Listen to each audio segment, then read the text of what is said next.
BNP chairperson সাবেক প্রধানমন্ত্রী বেগম খালেদা জিয়া ও ভারপ্রাপ্ত চেয়ারম্যান তারেক রহমানের রোগমুক্তি ও সুস্থতা কামনায় ঠাকুরগাঁওয়ের বালিয়াডাঙ্গি উপজেলার ১ নং ইউনিয়ন বিএনপির উদ্যোগে ইফতার ও দোয়া মাহফিল অনুষ্ঠিত হয়েছে।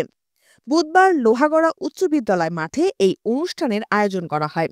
এই সময় ১ নং পাড়িয়া ইউনিয়ন বিএনপির সভাপতি অ্যাডভোকেট জিল্লুর রহমান এর সভাপতিত্বে, সাধারণ সম্পাদক শাহিন আক্তারের সঞ্চালনায় অনুষ্ঠানে প্রধান অতিথি হিসেবে উপস্থিত ছিলেন ঠাকুরগাঁও ২ আসনের সাবেক সংসদ সদস্য, ডাকসুর সাবেক ভিপি জেড মর্তুজা চৌধুরী তুলা।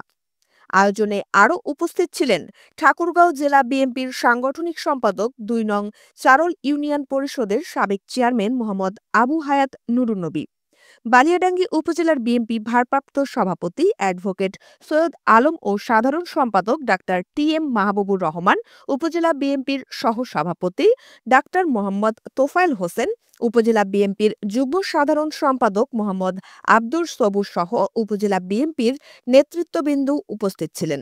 ইফতার মাহফিলে বিশেষ অতিথিদের মধ্যে আরও উপস্থিত ছিলেন জেলা কৃষক দলের ভারপ্রাপ্ত সেক্রেটারি উজ্জ্বল হোসেন, উপজেলা শ্রমিক দলের সভাপতি দবিরুল ইসলাম, উপজেলা যুব দলের সভাপতি এন্তাজ আলী, ১ নং পাড়িয়া ইউনিয়ন বিএনপির যুগ্ম সাধারণ সম্পাদক মোহাম্মদ আরফান আলী সহ বিএনপির অঙ্গ সহযোগী সংগঠনের নেতাকর্মীরা।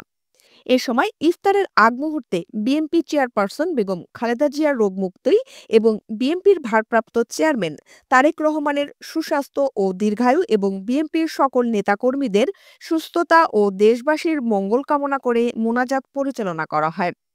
মোনাজাত পরিচালনা করেন মাওলানা মোহাম্মদ নরুল ইসলাম।